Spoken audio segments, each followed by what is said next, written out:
I guarantee you, every farmer I know will find the money that they need. And I don't care at what dollar amount. I don't care if it's $10,000. I don't care if it's $500,000. You guys will find the money you need to buy the land next door, to buy the piece of equipment that you need, to buy the side-by-side that you need.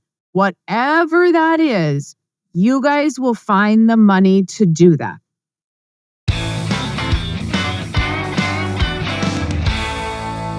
Hello, and welcome back to the podcast. Thank you very much for being here.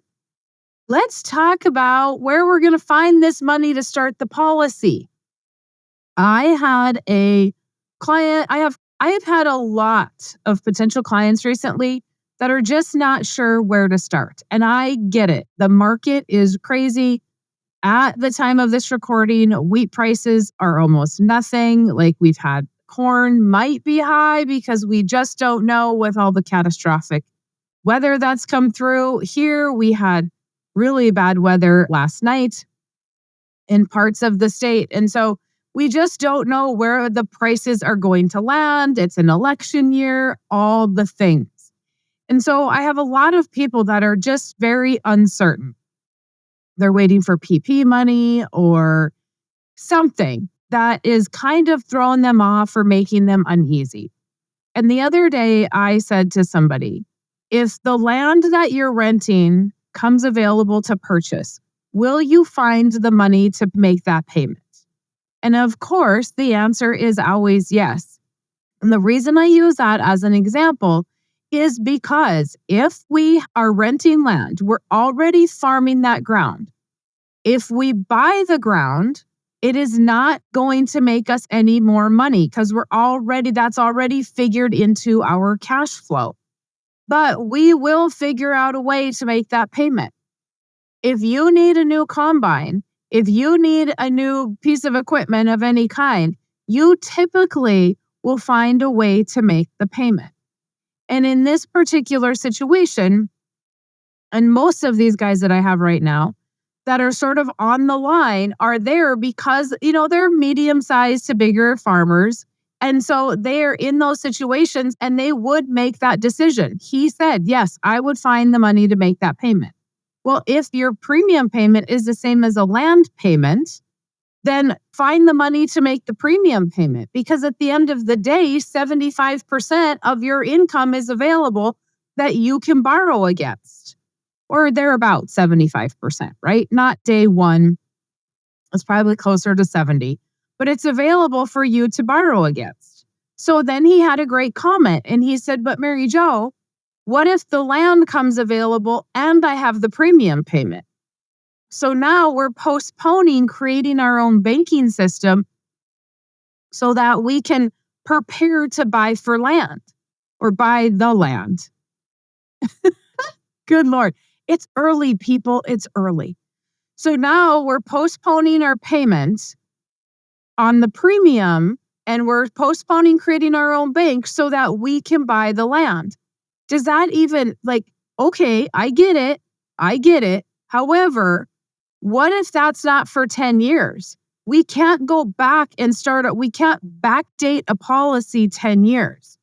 So if we have the policy and then the land comes available, now we have the money in the policy that we can borrow as a down payment for the land. Maybe we've been using that money as operating. That's fine. Now we don't have the down payment for the land. We would purchase it the same way we would have without a policy. The premium at that point, if we're 5 years in, 10 years in, the premium at that point should not be a problem. And the reason why is because our cash value is already now to the point where we're cash flowing that policy. If whatever we put in the policy is what we can borrow. So immediately we're just running money through the policy. So many people think is I can't afford both payments. So let's go ahead 5 or 10 years and let's look at the fact that if we needed another piece of equipment, we probably bought one. So now we have another payment anyway, and we're going to have the land payment if the land comes available. We also probably maybe bought more cows and now we have more cash flow. So we could afford both payments. I mean, we have to think it like things are not always going to stay exactly as they are today. Could prices drop? Absolutely, prices could drop. And it could be hard to manage both of those. But in the policy, we have a maximum you can put in and we have a minimum you can put in. So if you have to go to the minimum, that's fine. But at the end of the day, all that money runs right through the policy.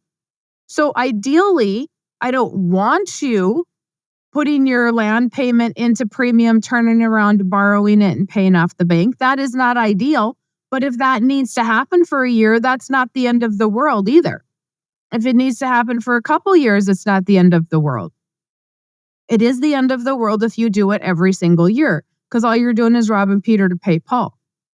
The end of the day, what are you already doing or you're going to do at the end of the day?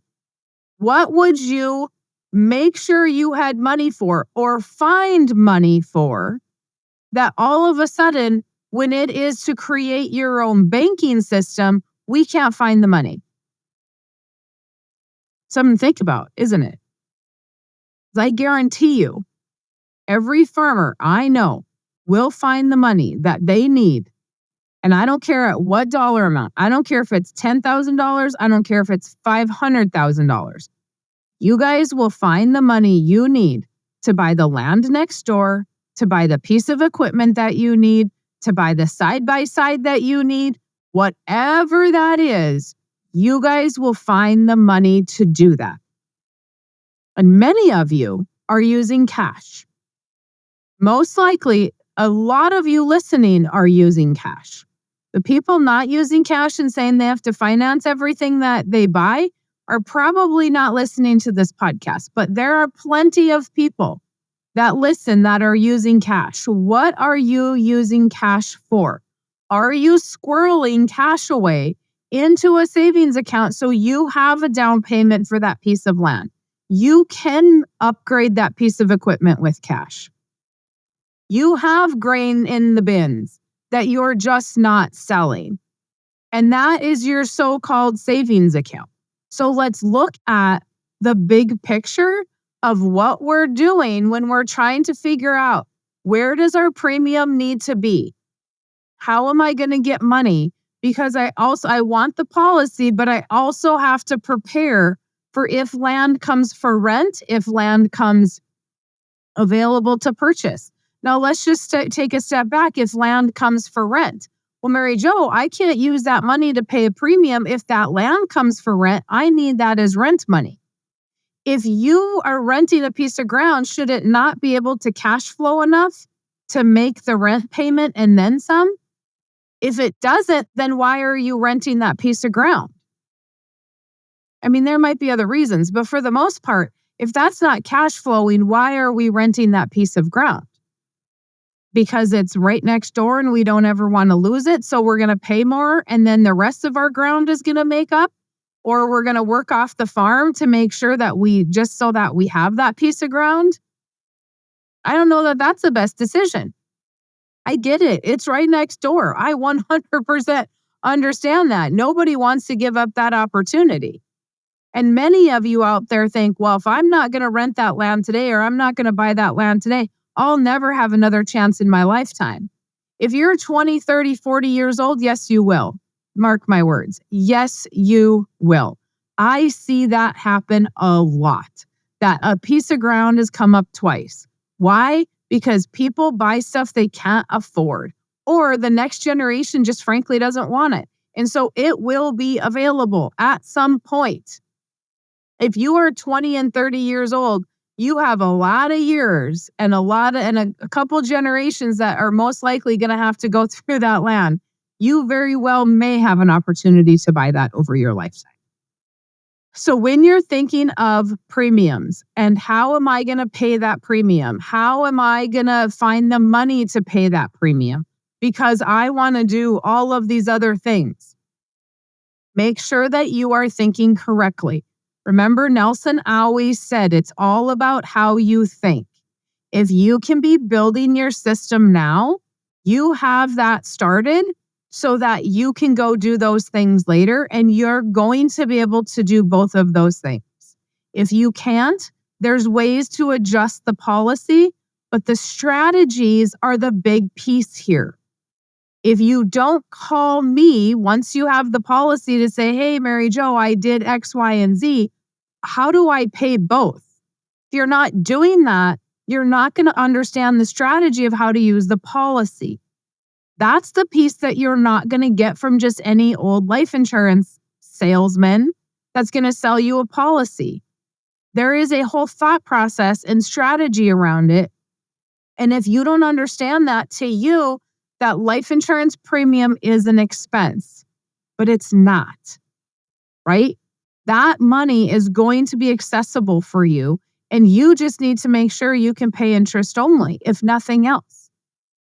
All right, you guys, what are you doing?